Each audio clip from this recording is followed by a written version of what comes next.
ہندوستان پر مغلوں نے صدیوں تک حکومت کی ہے۔ اس عرصے میں انہوں نے ہندوستان کے مختلف شہروں میں بہت سی ایسی عظیم الشان عمارتیں تعمیر کروائی جو آج بھی اسی شان و شوکت کے ساتھ موجود ہے۔ لاہور، دلی، آگرہ اور ہند پاک کے کئی تاریخی شہروں میں مغلیہ طرز تعمیر کے یہ شاہکار نمونے آج بھی دنیا بھر میں نہ صرف اپنی ایک الگ پہچان رکھتی ہے بلکہ انہی میں سے ایک تاج محل کو دنیا کی جدید 7 عجوبوں میں شمار کیا جاتا ہے۔ دوستو، تاج محل کس نے، کیوں اور کیسے تعمیر کیا؟ کیا تاج محل واقعی ہی کسی محبت کی نشانی ہے؟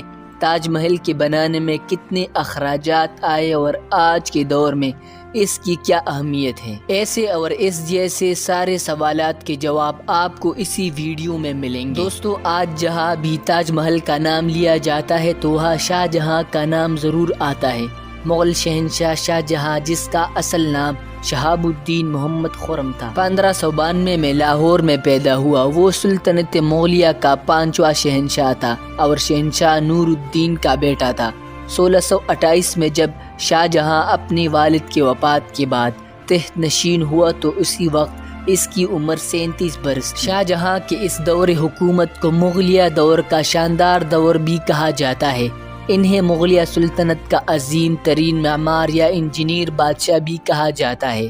شاہ جہاں کا دور حکومت فنون لطیفہ اور تعمیرات کے لیے سب سے اہم سمجھا جاتا ہے۔ شاہ جہاں کے دور حکومت میں تعمیراتی شاہکار آج بھی قائم ہے۔ لاہور میں شالیمار باغ، جہانگیر کا مقبرہ، مسجد وزیر خان، شاہی قلعہ، اس کے علاوہ موتی مسجد، آگرہ لال قلعہ، دلی اور شاہ جہانی باغات بھی انہی کی دور حکومت میں تعمیر ہوئی۔ ان سب عمارتوں کے علاوہ شاہ جہاں کے نام سے منسوب جو سب سے اہم عمارت ہے وہ تاج محل ہے، جو شاہ جہاں نے اپنی بیوی ممتاز محل کی محبت میں تعمیر کروائی۔ ممتاز محل، جس کا اصل نام ارجمن بانو بیگم تھا، شاہ جہاں کی سوتیلی ماں اور جہانگیر کی 20ویں بیوی ملکہ نور جہاں کی بھتیجی تھی۔ ممتاز محل کی شادی شاہ جہاں سے 1612 میں ہوئی۔ ممتاز محل شاہ جہاں کی محبوب ترین بیوی تھی اور اسے ریاستی امور میں کافی وسیع اختیارات حاصل تھے۔ دوستو، شاہ جہاں کی محبوب ترین بیوی زیادہ عرصے اس کے ساتھ نہ رہ سکی اور 14ویں بچے کی پیدائش پر دوران زچ وفات پا گئی۔ ممتاز کی وفات شاہ جہاں کے لیے بہت بڑا سانحہ تھی۔ کہا جاتا ہے کہ شاہ جہاں نے اپنی محبوب ترین بیوی کی جدائی کے غم کی وجہ سے ریاستی امور میں دلچسپی لینا چھوڑ دی اور ہر طرح کی تقریبات شاہ جہاں نے منسوخ کر دی۔ ممتاز محل کی وفات کے 6 ماہ بعد اس کی باڈی برہان پور سے آگرہ لائی گئی اور دریائے جمنا کے مقام پر دوبارہ دفنا دیا گیا۔ ممتاز محل کو دوبارہ دفنانے کے بعد اس ہی جگہ پر تاج محل کی تعمیر شروع ہوئی۔ تاج محل کی تعمیر کا باقاعدہ آغاز 1631 میں ہوا۔ اس کا بنیادی سٹرکچر 1648 میں مکمل ہوا۔ تاہم مزید چند سال اس پر نقوش نگار اور فنشنگ کا کام ہوتا رہا اور اس عظیم الشان عمارت کو تیار ہونے میں تقریباً 22 سال کا عرصہ لگا۔ تاج محل کا کل رقبہ 402 ایکڑز پر مشتمل ہے، جس میں مرکزی مقبرے کے علاوہ ایک جانب دلی کی جامع مسجد کی طرز ایک خوبصورت مسجد ہے۔ مسجد کے بالکل سامنے ایک حوض موجود ہے جہاں سے لوگ وضو کرتے ہیں۔ تاج محل کی دوسری طرف بالکل مسجد کی سید میں ایک خوبصورت مہمان خانہ یا ایوان ہے۔ یہ دونوں عمارتیں سرخ سنگ مرمر سے تعمیر کی گئی ہے۔ اس کے علاوہ تاج محل کے احاطے میں ایک 4 باغ واقع ہے، یعنی 4 حصوں والا باغ۔ محل کی 3 اطراف دیوار ہے جبکہ دریا کی طرف کوئی دیوار نہیں ہے۔ تاج محل میں کل 3 دروازے ہیں، جن میں 2 چھوٹے دروازے ہیں جبکہ ایک بڑا دروازہ ہے اور آمد کے لیے یہی بڑا دروازہ استعمال کیا جاتا ہے۔ تاج محل کی دیوار کے باہر کچھ اور مقبرے بھی نظر آتے ہیں جو شاہ جہاں کی دوسری بیوی اور ملازمین کے ہیں۔ تاج محل کا مرکزی عمارت جو اس احاطے میں موجود ہے وہ ممتاز محل اور شاہ جہاں کا مقبرہ ہے جسے تاج محل کہا جاتا ہے۔ تاج محل کی عمارت مختلف تہذیبوں کے طرز تعمیر کا حسین امتزاج ہے۔ اس میں پارسی، ترکی، ہندوستانی اور اسلامی طرز تعمیر سب کی جھلک نظر آتی ہے۔ مکمل عمارت سفید سنگ مرمر کی ہے، جبکہ اس کا چبوترا سرخ سنگ مرمر سے تیار کیا گیا ہے۔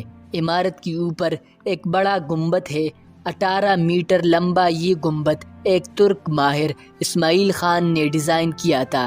اس بڑے گنبد کے علاوہ یہاں چھوٹے گنبد بھی موجود ہے۔ گنبد کے اوپر 19ویں صدی کے آغاز تک سونے کا کلش تھا، مگر اسے اتار لیا گیا۔ اس جگہ کانسی کا کلش لگا دیا گیا۔ اس کے علاوہ تاج محل کے چاروں کونوں پر 42 میٹر بلند ایک مینار بھی موجود ہے۔ تاج محل کے اندر 2 مقبرے نظر آتے ہیں، جن میں سے ایک شاہجہاں کا اپنا، جبکہ دوسرا مقبرہ ممتاز محل کا ہے۔ اس کے علاوہ تاج محل میں کچھ خاص خفیہ راستے اور کمرے بھی ہیں، جنہیں شاہجہاں کے دور میں ہی بند کر دیا گیا تھا۔ دوستو، ایک اندازے کے مطابق تاج محل کی تعمیر میں کروڑوں روپے صرف ہوئی۔ اس رقم کو اگر آج کے حساب سے دیکھا جائے تو یہ اربوں روپے بنتے ہیں۔ اس کی تعمیر میں اس وقت تقریباً 1000 مزدوروں اور ہنرمندوں نے کام کیا۔ تاج محل میں جن پتھروں کا استعمال کیا گیا ہے ان میں سفید سنگ مرمر راجستھان سے لایا گیا تھا، جبکہ دیگر 28 قسم کے رنگ برنگ کے قیمتی پتھر دنیا کے دوسرے ملکوں سے منگوائے گئے تھے۔ تاج محل کی دیواروں پر قرآنی آیات اور اللہ تعالیٰ کے 99 نام اس خوبصورتی کے ساتھ کندہ کیے گئے ہیں کہ دیکھنے والا دنگ رہ جائے۔ لیکن سوال یہ پیدا ہوتا ہے کہ اس عظیم الشان شاہکار کو کس نے تعمیر کیا؟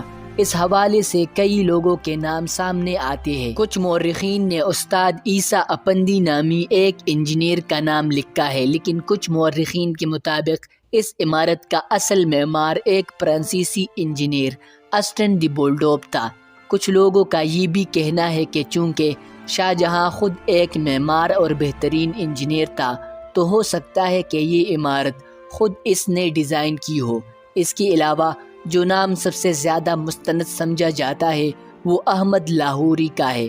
دوستو، یہ وہی احمد لاہوری ہے جس نے دلی کا لال قلعہ بھی تعمیر کروایا تھا۔ تاج محل کے بارے میں کچھ مفروضے بھی مشہور ہیں، جن میں سے ایک یہ ہے کہ شاہجہاں نے تاج محل بنانے والے انجینئرز اور مزدوروں کے ہاتھ کاٹ دیے تھے تاکہ وہ اس جیسی دوسری عمارت نہ بنا پا سکے، لیکن تاریخ میں اس بات کی کوئی شواہد موجود نہیں کہ ایسا کوئی واقعہ ہوا تھا۔ دوستو، تاج محل کے بارے میں کچھ ایسے فیکٹس بھی ہیں جن کو سن کر شاید آپ حیران ہو۔ تاج محل سفید سنگ مرمر سے بنایا گیا ہے، جس کی سفیدی صدیوں بعد آج بھی قائم ہے۔ اس پر لگے پتھر کی ایک خاصیت ہے کہ یہ رنگ بدلتا ہے۔ دن میں یہ سفید مائل جھلک دیتا ہے، جبکہ طلوع آفتاب کے بعد اس کا رنگ گلابی ہو جاتا ہے۔ کہا جاتا ہے کہ تاج محل کا اصل دروازہ اس کی پیچھے جانب ہے، یعنی دریائے جمنا کی طرف۔ بادشاہ اور باقی لوگ کشتیوں پر سوار ہو کر آیا کرتے تھے اور دریا والی سائڈ ہی کو اصل دروازہ کہا جاتا تھا۔ دوسری جنگ عظیم اور دوسری جنگوں کے دوران اس پر حفاظتی ہول چڑھا دیا گیا تھا تاکہ بمباری کی صورت میں اس کو نقصان نہ پہنچ سکے۔ تاج محل کی طرح کئی عمارتیں دنیا بھر میں موجود ہیں جو ہو بہو اس کو دیکھ کر تعمیر کی گئی ہے۔ ان میں سے مشہور عمارت چائنا اور بنگلہ دیش میں ہے۔ شاہجہاں کا ورث ہر سال تاج محل میں منایا جاتا ہے اور اسی دن سیاحوں کو شاہجہاں اور ممتاز کی اصل قبروں کو بھی دکھایا جاتا ہے۔ تاج محل کی مینار سیدھی نہیں ہے بلکہ باہر کی جانب جھکی ہوئی ہے تاکہ زلزلے یا کوئی طوفان کے باعث اگر یہ گرے تو اصل عمارت کی بجائے باہر کی طرف گرے۔ فضائی اور صنعتی آلودگی کے باعث تاج محل کو کافی نقصان پہنچا اور اس کی رنگت سفید سے زرد مائل ہو چکی ہے۔ 1996 میں بھارتی عدالت نے ایک حکم جاری کیا کہ تاج محل کے ارد گرد تقریباً 1000 کے قریب صنعتی کارخانے ہٹائے جائے، جن کی دھوئیں اور فضلے سے تاج محل کو نقصان پہنچ رہا ہے۔ اس فیصلے کے بعد یہ کارخانے بہت دور منتقل کر دیے گئے۔ دوستو، یہ چند حقائق یا فیکٹس تھے تاج محل کے بارے میں، اور اب مزید یہ جانیے کہ تاج محل اپنی فنی تعمیر کی خوبی اور خصوصیات کی بنا پر دنیا بھر میں مشہور ہے۔ اور عجائبات عالم میں تو اب اس کا شمار بھی کیا جاتا ہے۔ اس شاہکار کو ہر سال دنیا بھر سے لاکھوں سیاح دیکھنے کے لیے آتے ہیں۔ مغلیہ طرز تعمیر کے اس شاہکار اور پرسکون مقبرے کو 1983 میں اقوام متحدہ کے ادارے یونیسکو نے عالمی ثقافتی ورثے میں شامل کر لیا تھا۔ ایک اندازے کے مطابق ہر سال اس تاریخی یادگار کو دنیا بھر سے 80.8 ملین افراد دیکھنے کے لیے آتے ہیں۔